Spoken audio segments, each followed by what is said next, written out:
اعوذ باللہ من الشیطان الرجیم بسم اللہ الرحمن الرحیم الحمد للہ رب العالمین والصلاة والسلام علی سید الانبیاء والمرسلین حبیب الہ العالمین ابی القاسم محمد اللہم صلی علی محمد وآل محمد وعلی آلہ الطیبین الطاہرین سیما بقیت اللہ فی الارضین۔ خدا متعال کا انتہائی شکر ہے، انتہائی احسان ہے، اس نے ماہ مبارک رمضان کی فضیلتوں میں ہم اور آپ سب کو قرار فرمایا ہے۔ خدا متعال کی بے پناہ نعمتیں ماہ مبارک رمضان کے اندر نازل ہوتی ہیں، اور ان نعمتوں میں سے ایک نعمت یہ ہے کہ خدا سے دعا کرنے کے لیے، خدا کے حضور مناجات، راز و نیاز، عبادات کے لیے مزید توفیقات نصیب ہوتی ہیں، اور اس کی نشانی ہم اور آپ دیکھ سکتے ہیں کہ جو عبادات ہم اور آپ ماہ مبارک رمضان میں کر پاتے ہیں وہ دوسرے دنوں کے اندر، ایام کے اندر شاید اتنی آسانی سے نہیں کر سکتے۔ بہرحال ماہ مبارک رمضان کی دعاؤں میں سے آج 29ویں دن کی دعا ہے، اور اس میں فرمایا ہے اللہم غشنی فیہ بالرحمہ، اے معبود، اے میرے پالنے والے، آج کے دن مجھے اپنی رحمت میں غرق فرما دے، اس میں مجھے ڈھانپ لے۔ خدا متعال کی رحمت تو ہر طرف سے برس رہی ہے۔ کتب علی نفسہ الرحمہ، قرآن کریم کے اندر ارشاد فرماتا ہے کہ اس نے اپنے اوپر رحمت کو لکھ دیا ہے، اور اس طرح سے اشارے ہوتے ہیں کہ خدا متعال نے اپنی رحمت کو اپنے عدل سے بھی زیادہ قرار دیا ہے۔ تو بعض اوقات اپنے لطف و کرم سے، اپنے فضل اور احسان سے معاملہ فرماتا ہے، عدل سے معاملہ نہیں کرتا، یہ اس کی رحمت ہے۔ اس کی رحمت ہر طرف سے ہمارے شامل حال ہے، لیکن شاید یہاں پر خدا متعال کی کچھ خاص رحمتوں کو طلب کیا گیا ہے کہ اے خدایا، یہ جو رحمت ہے یہ کبھی میرے اعمال کی وجہ سے مجھ سے دور ہو جاتی ہے، کبھی میں اپنے نقائص کی وجہ سے، گناہوں کی وجہ سے، غلطیوں کی وجہ سے تیری رحمت سے محروم رہ جاتا ہوں، جیسا کہ دعائے کمیل کے اندر ایسے متعدد گناہوں کی طرف اشارہ کیا گیا، اور ان گناہوں سے خدا کی مغفرت طلب کی گئی جن کے نتیجے میں خدا کی رحمتیں دور ہو جاتی ہیں۔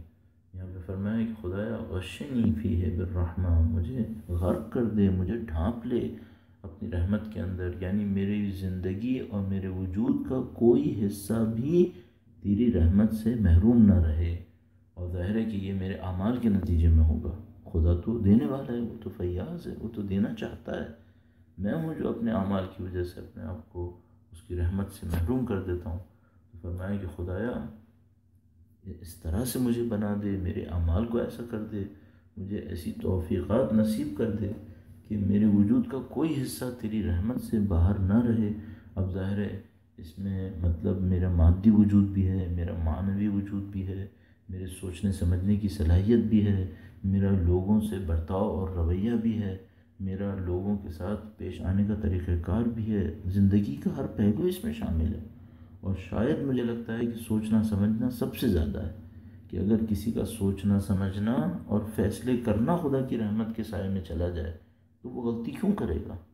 اور آگے آنے والے جملات اس کی طرف اشارہ کر رہے ہیں، وَارْزُقْنِي فِيهِ التَّوْفِيقَ وَالْإِصْمَةَ، اور اے خدایا اس دن مجھے نیکی اور برائی سے حفاظت کی توفیق نصیب فرما دے، اس دن مجھے توفیق نصیب کر دے نیکی کی، وَارْزُقْنِي فِيهِ التَّوْفِيقَ، رزق میں دے دے، نصیب کر دے توفیق نیکی کی، وَالْإِصْمَةَ، اسمہ یعنی برائیوں سے حفاظت کی صلاحیت۔ دیکھیے وہ جو یہاں پہ لکھا کہ غشنی فیہ بالرحمہ، مجھے اپنی رحمت کے اندر غرق کر دے، ڈھانپ لے، نتیجہ یہ نکلے گا کہ اگر کوئی اللہ کی رحمت میں شامل ہو جائے خود بخود توفیق حاصل کرے گا نیکی کے لیے، خود بخود گناہوں سے محفوظ ہونا شروع ہو جائے گا۔ یہ خدا کی رحمت خاصہ کا واضح نتیجہ ہوگا۔ ایک خدا کی رحمت عامہ ہے، ایک خدا کی رحمت خاصہ ہے۔ وہ جو رحمت خاصہ ہے اس کے نتیجے میں انسان کے اندر نیکی کی صلاحیتیں بڑھنے لگتی ہیں، انسان کے وجود سے کار خیر بڑھنے لگتا ہے۔ آپ نے دیکھا ہوگا بعض لوگوں کی زندگی اتنی بابرکت ہے، اتنی خیر و برکت کی حامل ہے کہ انسان رشک کرتا ہے ان کی زندگی کے اوپر، کہ ان کی زندگی کا ایک ایک لمحہ کوئی مفید کام دیتا ہے، معاشرے کو فائدہ دیتا ہے، دین کو فائدہ دیتا ہے، اللہ سے رابطے میں بڑھتے ہیں۔ اور بعض بدقسمتی سے اپنے اعمال کے نتیجے میں اللہ کی اس توفیق سے محروم رہ جاتے ہیں۔ تو یہاں پہ خدا سے طلب کیا گیا ہے کہ خدا اپنی رحمت میں مجھے ڈھانپ لے، اور اس کا نتیجہ یہ نکلے گا کہ میری توفیقات بڑھ جائیں گی، اور دوسرا نتیجہ کیا ہوگا کہ میں برائیوں سے خود بخود محفوظ رہنے لگوں گا۔ بس عزیزان محترم، اگر میں اور آپ کی دیکھنا چاہتے ہیں کہ ہم نے 28-29 دنوں میں ماہ مبارک رمضان میں جو عبادتیں انجام دیں، اس کے نتیجے میں ہمیں رحمت ملی یا نہیں ملی، وہ رحمت خاص سے الہیہ، تو ہمیں یہ دیکھنا پڑے گا کہ نیکی کی توفیق بڑھی یا نہیں بڑھی، گناہوں سے بچنے کی صلاحیت ہماری بڑھی یا نہیں بڑھی۔ خدا نہ کرے، نعوذ باللہ، ایسا نہ ہو کہ ہم 29 دن تک روزے رکھیں، عبادات انجام دیں، لیکن جس چیز کا ملکہ یا صلاحیت ہمارے اندر بڑھنی چاہیے تھی وہ صلاحیت نہ بڑھے۔ وقتی طور پہ ہم نے 28-29 دن اچھے کام کر لیے، لیکن صلاحیت نہیں بڑھی۔ ہمیں صلاحیت بڑھانی تھی تاکہ باقی آنے والے 11 مہینوں میں یہ ہمارے کام آئے۔ تو مجھے اور آپ کو اس کے اوپر محنت کرنی پڑے گی، اور اس کے اوپر غور کرنا پڑے گا کہ بھئی خدا کی رحمت شامل حال ہو، اور اس رحمت کے نتیجے میں ہم اور آپ انشاءاللہ نیکیوں کی توفیق بھی حاصل کریں اور گناہوں سے بچنے کی صلاحیت بھی حاصل کریں۔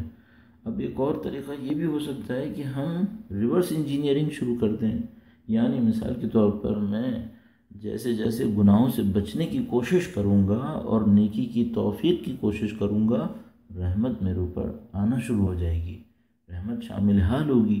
پھر جب وہ رحمت شامل حال ہوگی تو میری کوشش صلاحیت میں تبدیل ہو جائے گی۔ یہ بہت باریک اور ظریف نقطہ ہے، گرچہ بہت آسان سی بات ہے، وہ یہ کہ کبھی ایسی رحمت نصیب ہوتی ہے جس کے نتیجے میں خود بخود انسان توفیق اور اصلاح حاصل کرتا ہے۔ کبھی ایسا ہوتا ہے کہ وہ توفیق اور اصلاح کی کوشش کرتا رہتا ہے، اور اس کوشش کے نتیجے میں وہ رحمت آ جاتی ہے جو اس کوشش کو صلاحیت میں تبدیل کر دیتی ہے، مستقل صلاحیت میں تبدیل کر دیتی ہے۔ تو عزیزان محترم، میں اور آپ ماہ مبارک رمضان کے اندر اتنا محنت کریں کہ ہماری یہ کوشش ہماری ملکہ اور صلاحیت میں تبدیل ہو جائے۔ عربی میں ملکہ کہتے ہیں صلاحیت کو جو راسخ صلاحیت ہو انسان کے اندر، جو انسان کے وجود میں قائم ہو جائے، اس صلاحیت کو ملکہ تعبیر کرتے ہیں۔ تو ہمیں خداوند متعال سے رحمت طلب کرنی ہے، جس رحمت کے نتیجے میں توفیق ہو اور جس کے نتیجے میں برائیوں سے بچنے کی صلاحیت مل جائے۔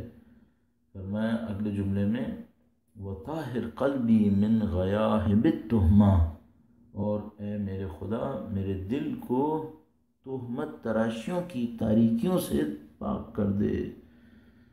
تہمت کس پہ لگاتا ہے انسان، اور اس تہمت کا اثر کیا ہوتا ہے؟ یہاں پہ آپ کی خدمت میں عرض کروں کہ یہ جو جملات استعمال کیے گئے معصومین علیہ السلام کی طرف سے، ظاہر ہے کہ یہ بہت باریکیوں اور نزاکتوں کے جملات ہیں۔ تو دیکھیے یہاں پر تہمت کے اثر کو تاریکی سے تعبیر کیا گیا ہے، کہا کہ خدایا میرے دل کو پاک و پاکیزہ کر دے تہمت کی تاریکیوں سے۔ اس کا مطلب یہ ہے، کہنا چاہ رہے ہیں کہ جو تم دیکھتے ہو کہ خدا نہ کرے کوئی تہمت لگاتا ہے کسی پر، اور میں عرض کروں گا کہ یہاں تہمت کی وسعت کیا ہوگی۔ کوئی تہمت لگاتا ہے، یہ تہمت صرف کہہ کر ختم نہیں ہوتی ہے، اس کا ایک اثر ہوتا ہے، اور اس کا اثر کیا ہے؟ دل کی تاریکی ہے، دل کی تاریکی ہے۔ تو یہاں پہ کہا خدایا پاک و پاکیزہ کر دے میرے دل کو تہمت کی تاریکیوں سے۔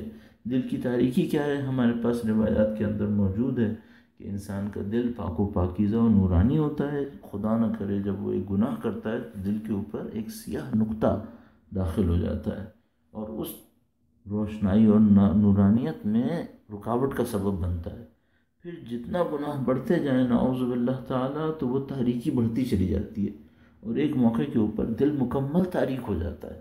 اچھا، دل کے تاریک ہونے کا مطلب کیا ہے؟ اس کا مطلب یہ ہے کہ اب اس پر اللہ کی اعلیٰ حقائق، اللہ کے نظام کے اعلیٰ حقائق ریفلیکٹ نہیں ہوتے، یہ نہیں سمجھ پاتا خدا کی قدرت کیا ہے، خدا کی رحمت کیا ہے، خدا کی برکت کیا ہے، خدا نے کیا چاہا ہے، کس طرف ہمیں بڑھنا ہے۔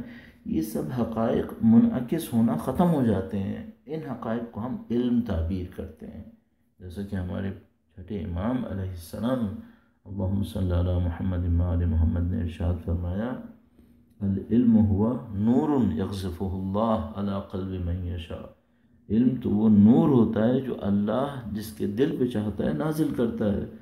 تو علم نور ہوتا ہے. اس علم کے مقابلے میں دل کی تاریکی ہوتی ہے. جب نورانیت ہوتی ہے تو علم بڑھتا ہے، خدا سے قرب بڑھتا ہے. جب تاریکی ہوتی ہے تو جہالت بڑھتی ہے، غفلت بڑھتی ہے، نادانی بڑھتی ہے، اللہ سے دوری بڑھتی ہے. اور یہ جو تاریکی ہے کہاں سے آتی ہے؟ تاریکیوں کا ایک سورس تہمت ہے. اب مجھے دیکھنا پڑے گا کہ بھئی یہ تہمت کیا ہوتی ہے. ایک تہمت ہوتی ہے وہ یہ کہ میں کسی مومن بھائی کے اوپر تہمت لگاتا ہوں کہ اس نے نعوذ باللہ تعالیٰ فلاں گناہ کیا ہے، جبکہ اس نے نہیں کیا ہوتا. اس کی بھی ایک تاریکی ہے، اور اس کی تاریکی اپنے اعتبار سے سخت تاریکی ہے. اور گناہوں کی تاریکیوں کی بھی درجات ہیں. خداوند متعال نے شرک کو بہت سخت تاریکی تعبیر کیا ہے، اور یہ سب سمبولزم ہے. اور اس کو ہم لوگ کہتے ہیں کہ خدا جن چیزوں کو ہم سینس میں لا سکتے ہیں ان کے ذریعے مثال دیتا ہے، ان چیزوں کو سمجھانے کے لیے جن کو ہم سینسز میں نہیں لا سکتے. ہم تاریکی کو اپنی آنکھوں سے سمجھ سکتے ہیں، تو یہ سینسیبل چیز ہو گئی. لیکن کچھ چیزیں ایسی ہیں جو ہماری 5 سینسز میں نہیں آ سکتی ہیں، جیسے گناہ کی تاریکی. تو خدا ان چیزوں سے مدد لیتا ہے سمجھانے میں جن کو ہماری 5 سینسز سمجھ سکیں، اور ان چیزوں سے وہ سمجھاتا ہے ایسی چیزوں کو جن کو ہماری 5 سینسز نہیں سمجھ سکتی. ہم گناہ کی تاریکی کو نہیں سمجھ سکتے، لیکن لائٹ کی تاریکی کو سمجھ سکتے ہیں، تو خدا ادھر سے سمجھاتا ہے. اب یہ تہمت کون سی ہوتی ہے؟ ہر گناہ کی ایک تاریکی ہوتی ہے، تہمت کی ایک تاریکی ہے. مومن کے اوپر کوئی تہمت لگائے اس کی بھی تاریکی ہے. لیکن بظاہر یہاں بہت خطرناک تہمت کی باتیں ہو رہی ہیں. یہ وہ تہمتیں جو انسان کا دل خدا پہ لگانے لگتا ہے. جب خدا سے دور ہوتا ہے تو خدا پہ تہمتیں لگاتا ہے، نعوذ باللہ تعالی. کہتا ہے خدا تو نے میرے ساتھ یہ کیوں کر دیا، تو نے میرے ساتھ یہ کیا ہے، نعوذ باللہ تعالی تو نے یہ مجھے کیوں نہیں دیا، وہ مجھے کیوں نہیں دیا. یہ خدا پہ تہمت ہے. خدا پہ کیوں تہمت لگا رہے ہو بھائی؟